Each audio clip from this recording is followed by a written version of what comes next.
You've seen the blonde bombshells on screen, the gorgeous, confident, captivating women Hollywood can't get enough of.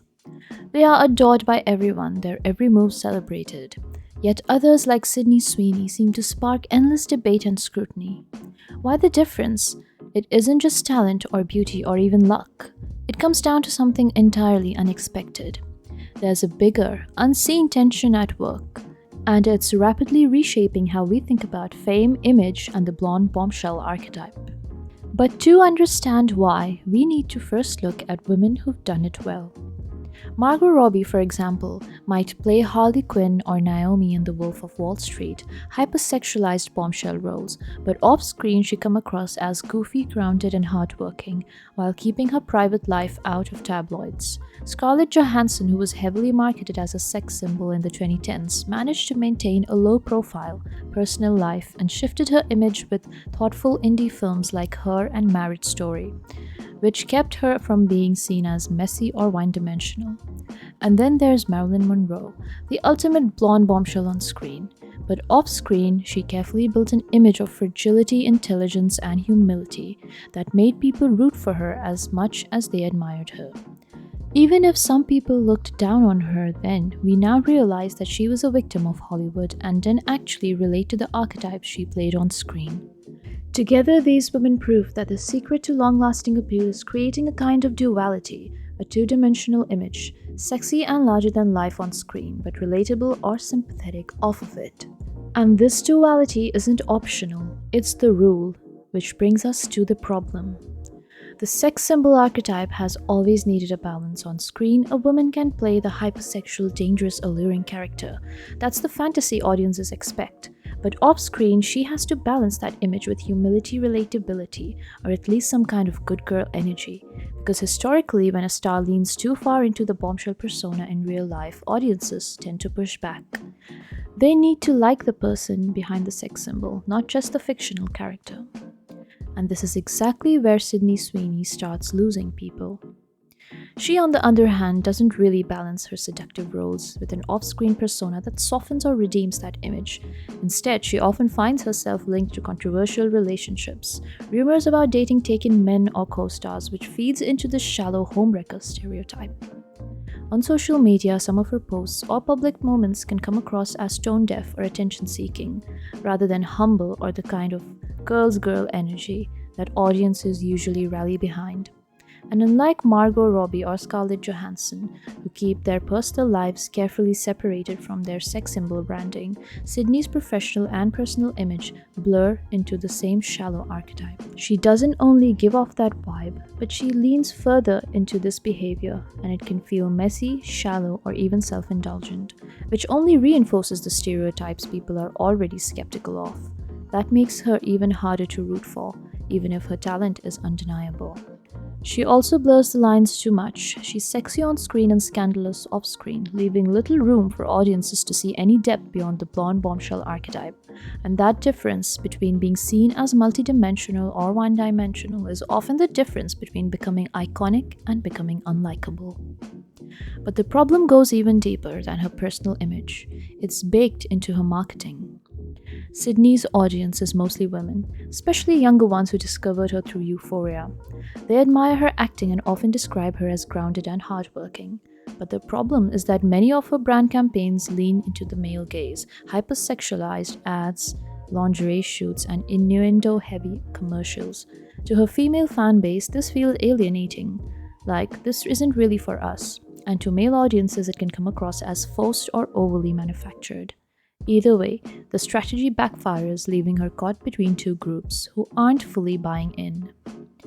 And if that wasn't complicated enough, the cultural movement we're in makes things even trickier.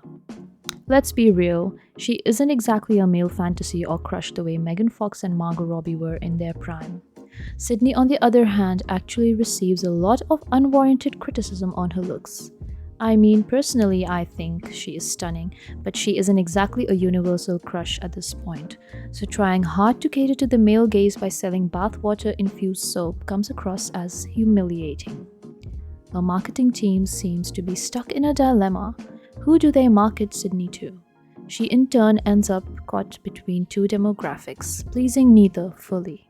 In the early 2000s, this type of marketing was celebrated, but today audiences are far more critical of the male gaze, objectification, and overtly sexual branding.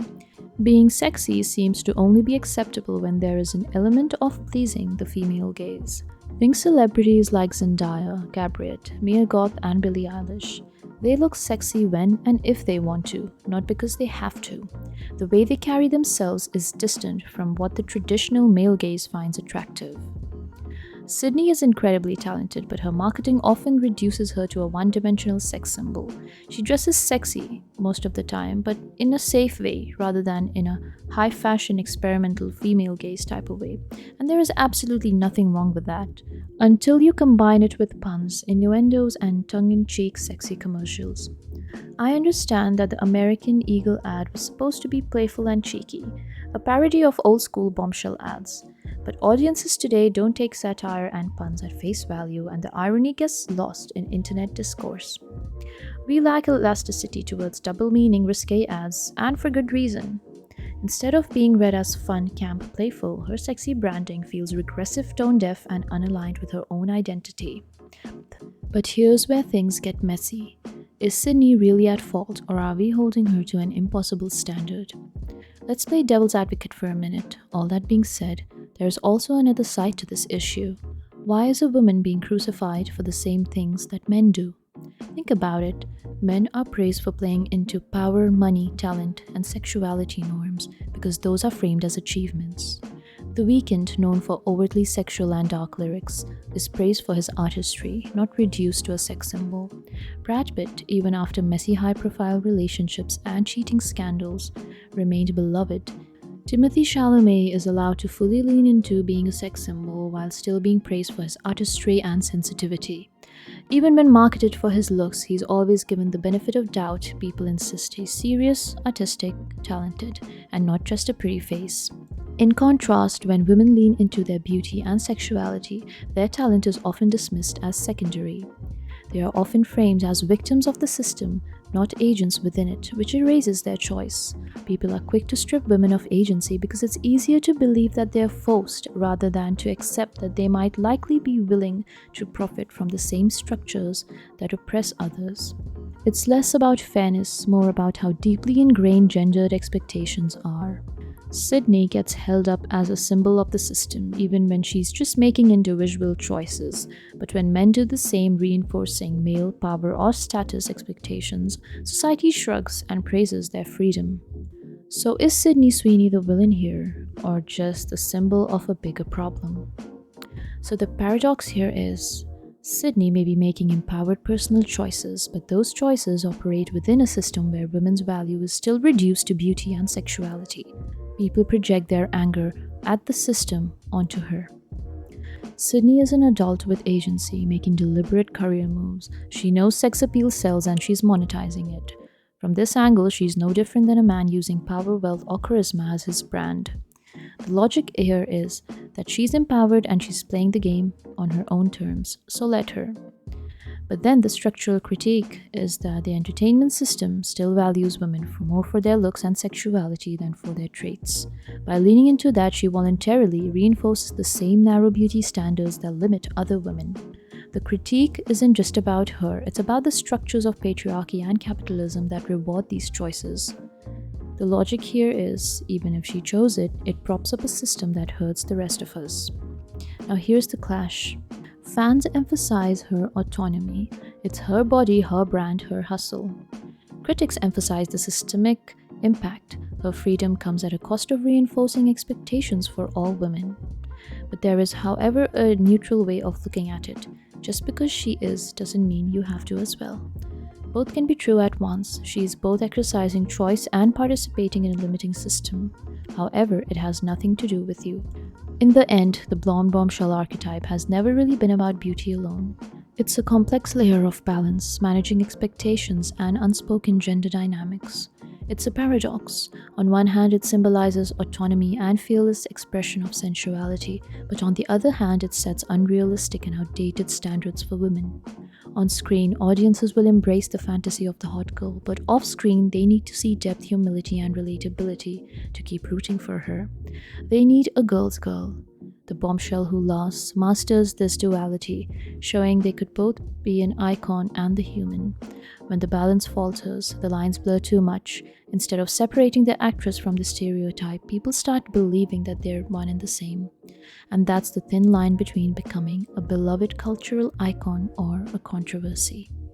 And right now, Sydney Sweeney is walking that line in real time. If you found this video entertaining or helpful, please like, comment, and subscribe for more.